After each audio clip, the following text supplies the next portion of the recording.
AJ Freed, and this is your BMB Coronavirus Report for Sunday, April 5th. And today is the start of the 4th week since we began following the stay-at-home order. In Washington, D.C. yesterday, Dr. Deborah Birx announced that the next 2 weeks may be the most deadly period in the battle against the virus.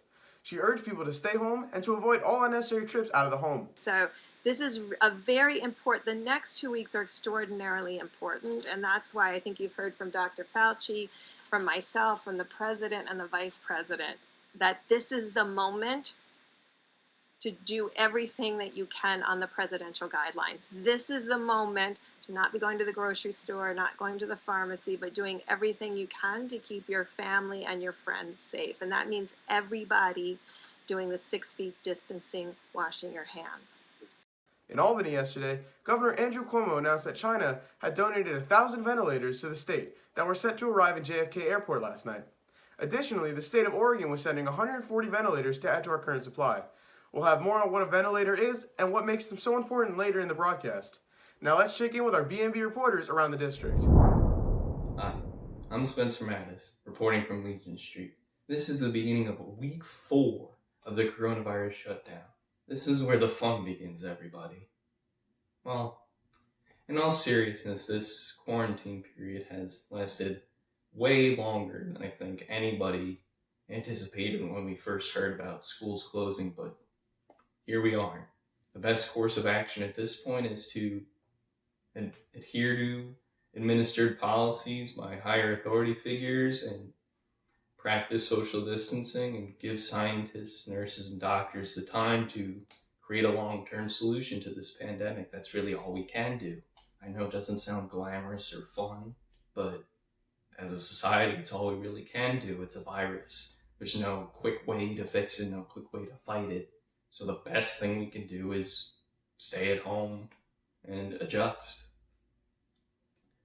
Personally, this week hasn't really been any different from the past few weeks. I've just been doing homework, given online instead of in class, and I'm playing Animal Crossing. It's still fun for anybody who was wondering about how I was feeling about that. For those who haven't settled into a routine like I have playing Animal Crossing or watching a TV show, I'd really suggest, if you haven't found anything yet, maybe ask some friends or family for some good shows. They'd probably recommend something entertaining for you to watch. Or if you're a sports fan needing your sports fix, I know MLB recently posted on their YouTube page or their website years worth of games archived that you can watch for free. And that is endless entertainment for any baseball fans like I who need their baseball fix. But that's really about it. I'm sorry to report that there's not much we can really do except for wait and hold on to hope. For BMB, I've been Spencer Mattis. Stay safe, everybody.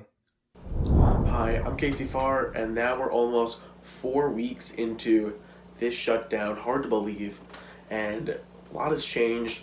I don't know when we're going to be going back to school, but a lot has changed around just the community itself. The holidays coming up, I don't know what's happening with that. No matter what religion you are, it's definitely going to be a different kind of feeling for that. It's been a tough patch so far. It's only going to get tougher, I'm sure. It's going to be hard to see what the future holds, but we're going to stick through it. We're going to be all right with it.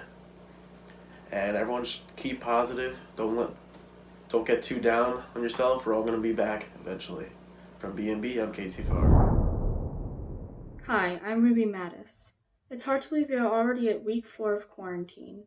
At this point, I've gotten used to the whole online school thing, as annoying as it can be sometimes.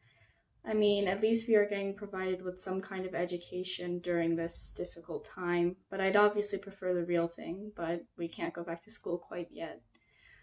Recently, my family and I have been preparing for the holiday of Passover, or Pesach, and we've just been doing a lot of cooking and cleaning around the house. Hopefully I don't receive too much work this next coming week, because I'd really like to just properly celebrate this holiday with my family. And recently, a lot of the days and weekends and whatnot have kind of just been blurring together into just a constant stream of boredom for me. So, I don't know, there hasn't really been much of a difference between them except for the fact that I'm just getting more used to being in my house most of the time. But if you're ever getting bored of being in your house on a consistent basis, without really getting much freedom to go anywhere else, you can always try going for a walk, like around your block or neighborhood, or riding your bike, because we have been having some pretty nice weather lately, so you should try to take advantage of that. But if it's like torrentially pouring outside and you can't go for a nice walk, you can always try a craft.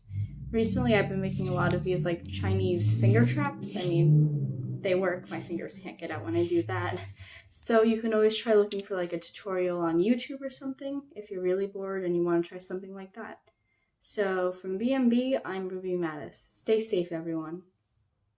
Thanks, guys. As promised before, here's my morning announcements co-anchor, Michele Spiller, with a brief description on what a ventilator is and what makes it so important during the fight against the coronavirus. If anyone has ever visited someone in the hospital, chances are that you've seen a ventilator. A ventilator is a machine that provides medical ventilation by moving breathable air into and out of the lungs. And in fight against COVID-19, ventilators have become an indispensable tool. In this situation, it is about a ventilator. Why? Because the majority of these patients, they're not coming in needing surgery, it's all the same. It's a respiratory illness. Their lungs are damaged. They're having trouble breathing. They have a cough, and they all need a ventilator.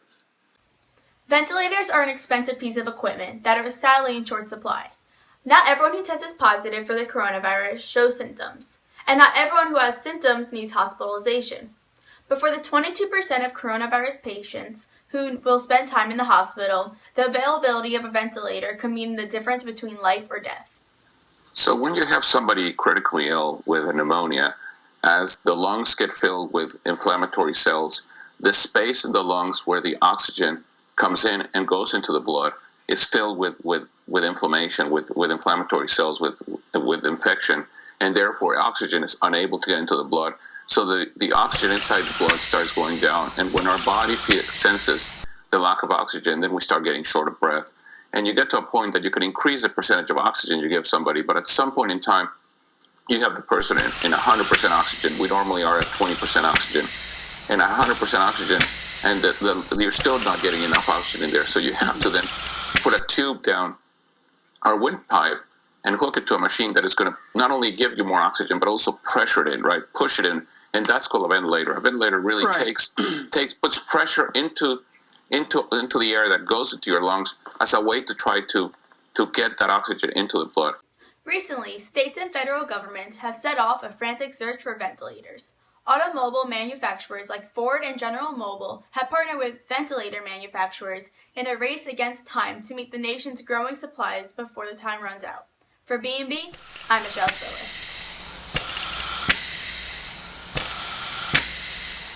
Thanks, Michele. So that'll do it for another episode of the BMB Daily Report.